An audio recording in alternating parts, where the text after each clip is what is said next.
Hi, welcome to Pandemic Parenting. My name is Marcia Ryan. We're here at part two, staying connected while staying at home, parenting strategies during this difficult time. Uh, my name's Marcia, and with me today is Brooke. Hi, and I'm Brooke Linenfelser, and I also work at Chaddock with Marcia. So today we're going to talk about the impact of COVID-19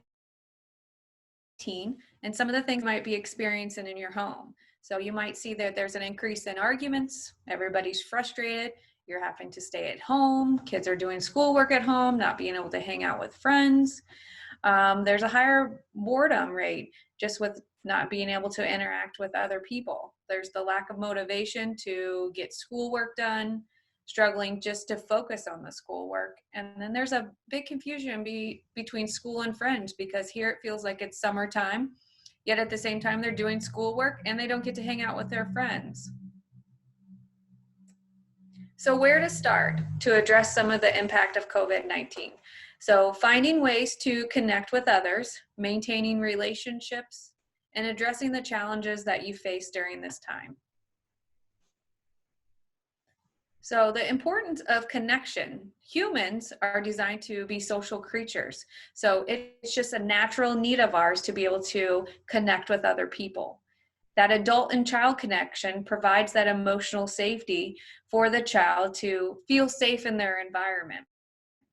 And a connection with another individual helps just regulate our emotions and provides that feeling of belonging and purpose. So the impact of disconnection, we're going to watch a quick clip about that. Let me pull up the video real quick.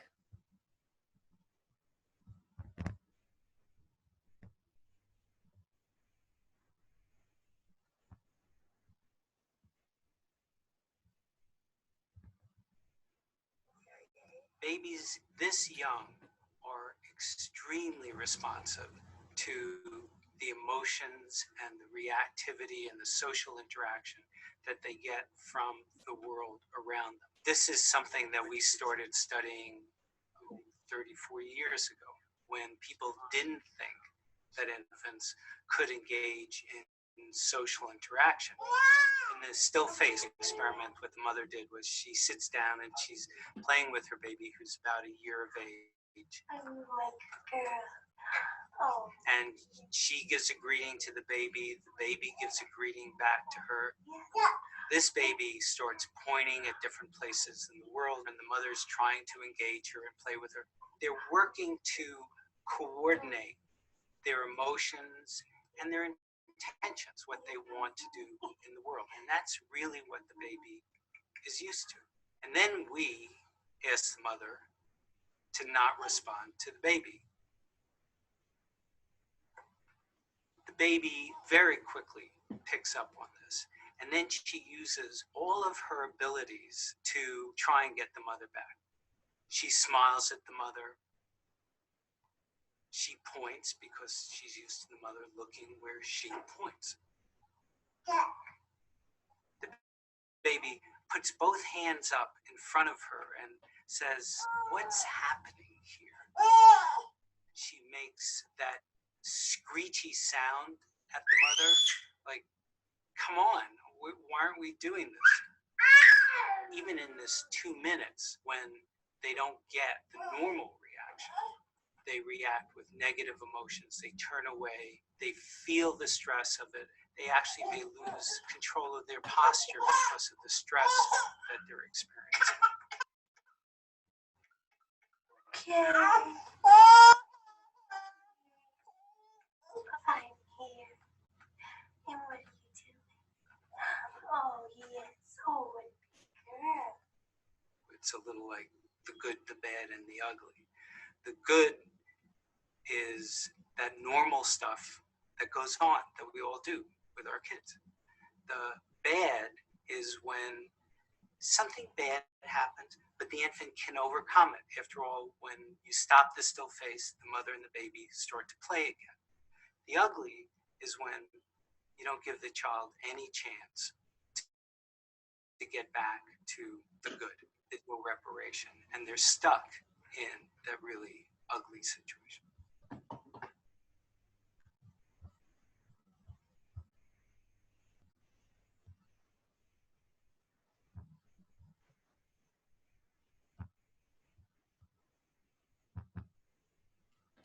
So in that video clip, we noticed when there was that disconnection between the mother and the child starts having some behaviors of discomfort, because we naturally need that connection to our caregivers and to our children. And so when we see that disconnection is when you start seeing some of those misbehaviors in the home. And it's not just with babies, you know, kids of all ages, up into teenagers. They need that adult child facial expression that, you know, I am here, I am listening.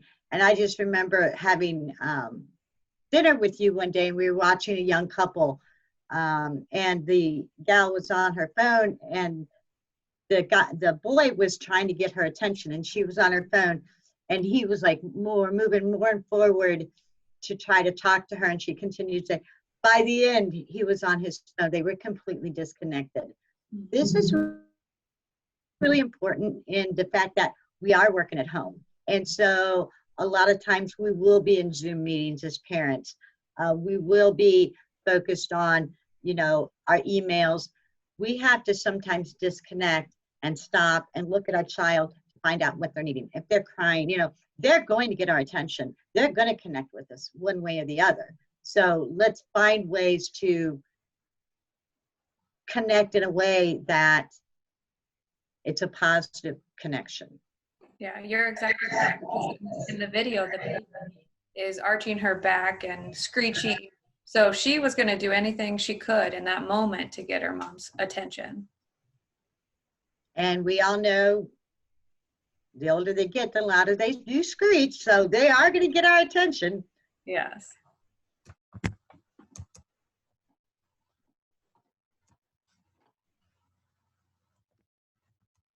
Our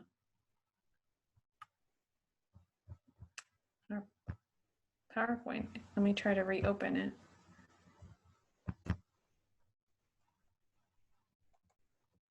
Apologize. There. So how do we stay connected during the pandemic? And I know what you all are thinking. How can we, what are you talking about? We are so connected. We are piled on top of each other. Nobody's going anywhere. How much more connected can we be? But seriously, being under one roof does not necessarily mean you're connecting in a way that the children this time need to be connected. Parents need to get, you know, do regular check-ins with the kids to check and see what their emotions are. Adolescents are going to feel more lonely. Middle school is going to be bored. So we need to check in and see if they're doing okay. We need to find things that really pull the family together as a whole under one common thing. You know, one of the things that's typical is family dinner. That is something that you can do to pull everybody together. Everybody can be a part of it. Even while you're working from home, you can have the older kids planning, you know, and helping prepare the dinner. The younger kids can be setting the table. The younger kids can even make some pudding or jello. Get everybody involved in a family dinner. And then while you're eating the dinner, you're going to say, this is the best pudding I've ever eaten, so that they get that recognition that they were a part of being helpful. But including everybody in a family dinner, that's just one strategy to be able to do. Playful interactions. It's really important to understand that the more you play, the more you laugh with the kids, the less they're likely to be in back brain, anger, fear-based.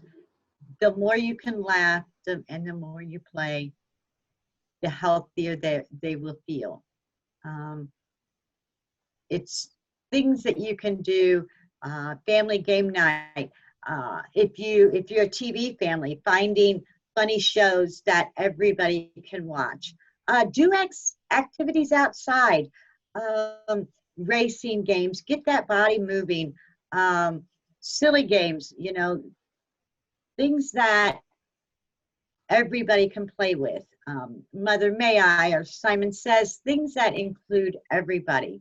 Even if it's just going for a walk and you know, at nighttime, looking at the stars, anything that everybody has fun at. And in regards to the family dinner, one thing that I noticed in my own household is that, you know, before the stay-at-home orders, we were in the evenings running from this practice to the next practice or whatever activities our children were in. And since this, we've had dinner together every single night. So my husband and I were just talking about how, you know, it's so nice that we have this opportunity to connect every evening, whereas prior to this, it wasn't always possible. So trying to capitalize on the positive moments that we're all experiencing right now, and not just all the things that we are limited in being able to do. So activities that you can do for connection. You can break it out into younger and older. Bubbles, balloons. Everybody loves bubbles and balloons. Reading a book, playing hot potato, music and dancing.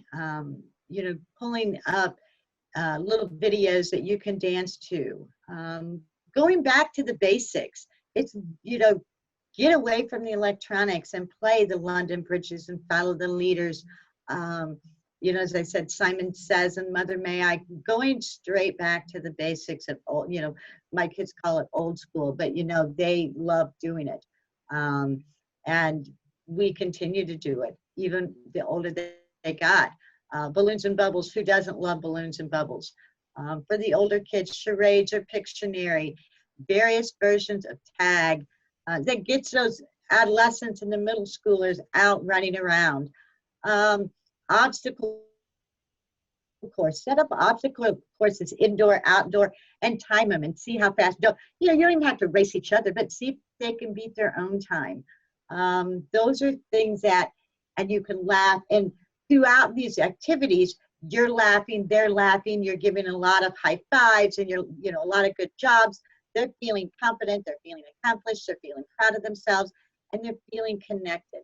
Videos, you know, there's a lot of TikTok and different things, you know, you can do video and dance competitions, board games, card games. I think, you know, those are things that keep everybody together. And we talked about cooking together. If you're sitting, you know, if you're doing work from home, you know, you can sit them at the kitchen table and you can work from the kitchen table and watch as they're making chocolate chip cookies or giving them instructions on how to bake a cake, things that you're still there, you're still connecting to them, but you're still at work.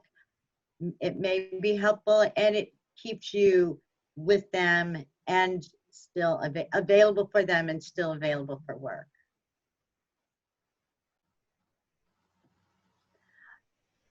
In addition to connecting with them, we have got to connect with these children through touch. I know we talked about it on the first webinar, but I think it's just so important. Touch releases the brain chemistries that really enhance that feeling of love and, you know, I adore you, you are the most precious thing to me. And we need to continue to release that in our kids.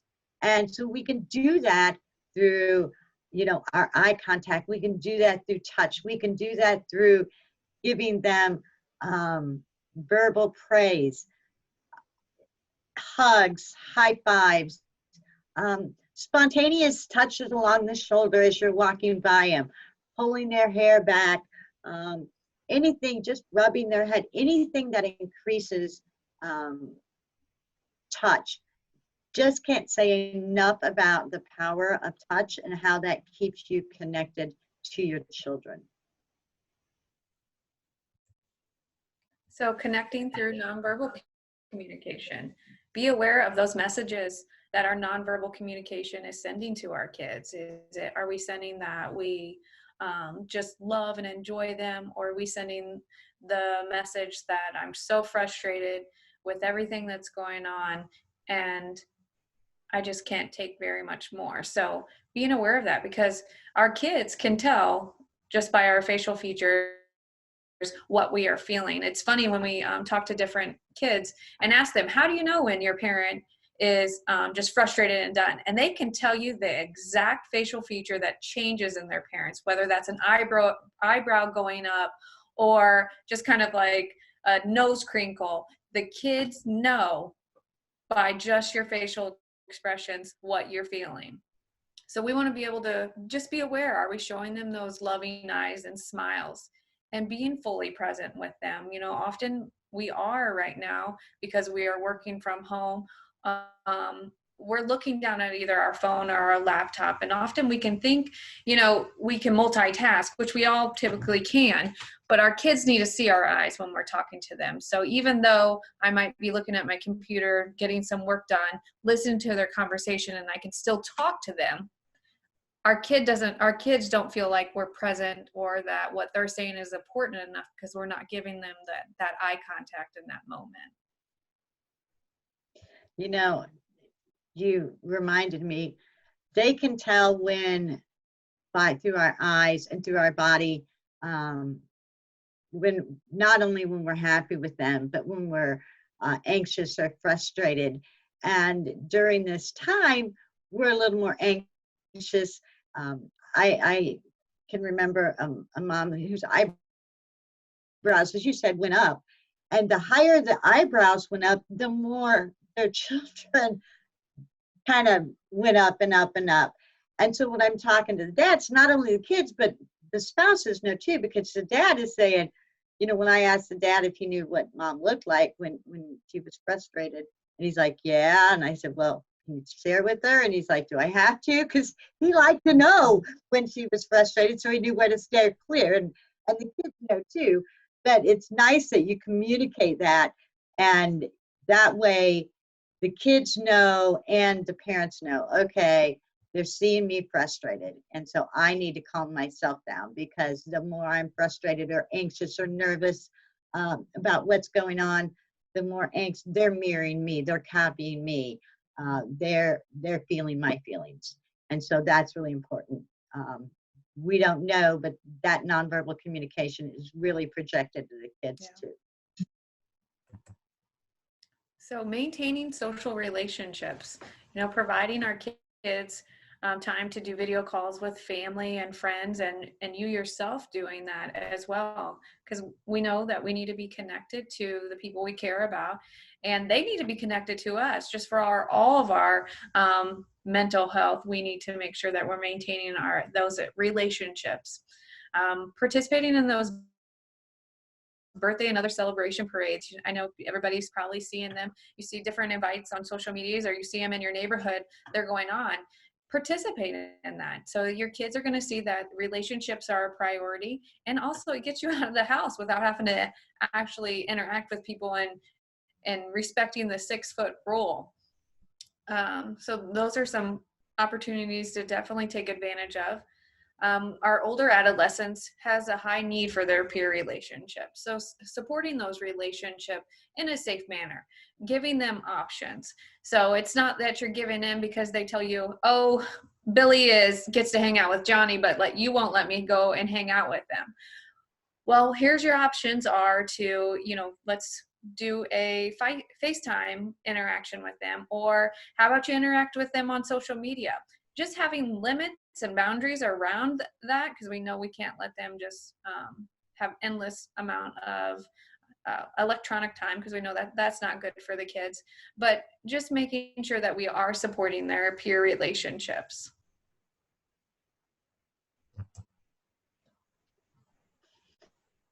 So as we're helping and staying connected, we're still going to have to address the challenges. Like, we need to notice when there's a change in our children's emotions and behaviors. what was it used to like? What is it now? What's going to be the new normal once all of this, you know, we're able to go back to interacting? So we need to be aware of where our kids are emotionally and stay available to them. So if they're a little more snarky, if they're a little, you know, sleeping more, spend more time with them. Make sure that they know that you're there for them, not only verbally, but emotionally as well.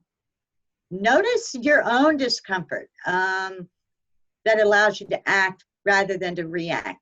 If you're frustrated and your child wants something, and, you know, are you irritated because they want something, or are you irritated because you haven't been out of the house, so you got more work to do, or, you know, what's going on with you? Is it about them or is it about you? So being aware of your own body and what that's telling you.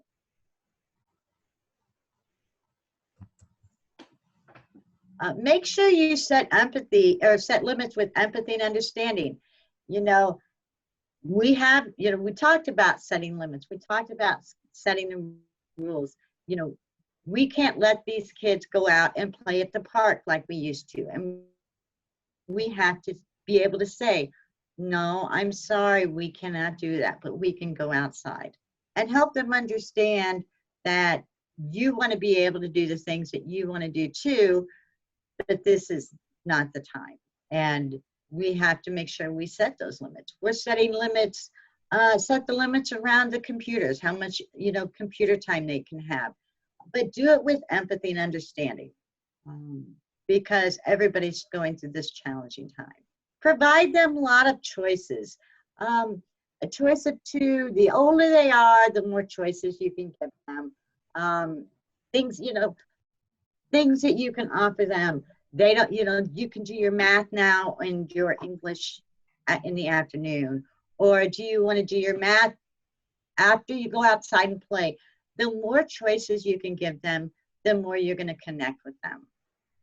Offer some compromises. You know, everything doesn't have to be, you know, black and white. They want to go outside and they want to go to the store. We would like you to go to the store. However, it's not safe, but if you give me a list, I can pick up what you want. Those kind of compromises. First and foremost, and we always say, safety is non-negotiable. We can't say it is okay just this one time to go running around the neighborhood or things like that. That's something we can't do. Explain what's going on and the risk that COVID has in a language that they can understand. It's at the developmental age that these kids are. The older kids, you can give them a little more information than you would, you know, a 3, 4, 5-year-old. I was at this store the other day and had a mom, and she had a face mask, but she had 2 little ones, probably 4 or 5, and they were like, had their heads wrapped up in coats, and they were yelling at the top of their lunch, "Don't get near me, I'm gonna get sick and die, don't get near," across the store. So obviously she was trying to explain to her kids, stay with me, we don't touch anything, we don't want to get sick. You know, be aware of how much news you watch in front of the kids. You know, keep track of what's going on, but they don't need to know everything. As the younger they are, the less they need to know. If you find your children pulling away from you, if they're more snarky, spend more time with them. If you're on their last nerve and they're like, just give me a break, give them space, but don't give them a whole lot of space. Go back in and check on them. Get out of my room. I just want you to know, you know, go in with, you know, a little bit of chocolate. Brooke and I like chocolate, a cookie, and say, you know, let's just spend some time together. Kind of push through that resistance, but notice when they might need a break. being aware of your own tone, volume, and cadence, how you come across.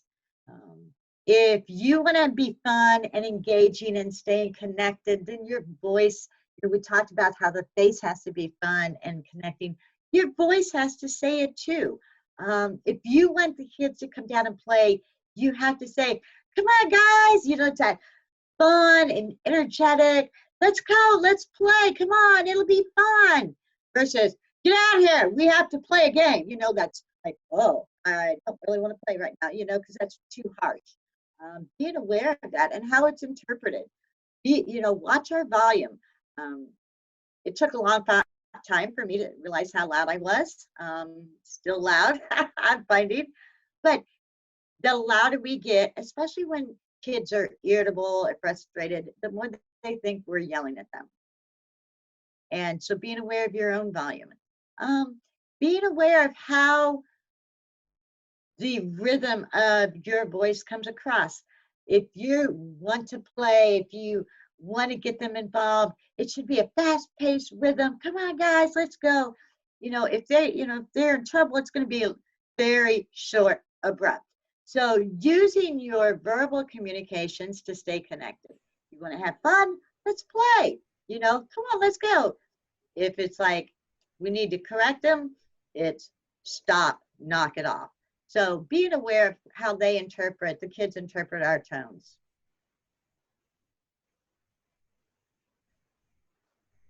A couple of bonus strategies, pick your battles. If today's just not a day to finish your math, then guess what? It'll be there tomorrow. Don't try to avoid all of the power struggles, the head-on, no, we have to do this before we do this. That's not healthy for the relationship. That's not staying connected. Yes, you have to get schoolwork done. When can you get it done? Give them options, give them choices. If they want to do something else first, get them to pinky promise, okay, you'll go back to this. Something that says, you know what, I trust that you're going to do it. But really try hard to not hit those head-on collisions. Avoid the power struggles as best you can. And one of the most important things you can do is just staying connected to yourself. What is your body telling you? Do you need that mind or body break? And what is your self-care choice? So are you somebody that reads? Are you somebody that likes to go outside and walk? Do you need to watch some TV? Or just be in a quiet room by yourself? Being aware what your preference is and making sure that you can engage in that at least for 5 to 10 minutes here and there throughout your day. And avoid those pitfalls. I know my go-to when I'm frustrated is food. So I have to be aware of that and making sure I'm not falling into bad habits right now. And it's okay to say, I can't do this right now and I need to take a break.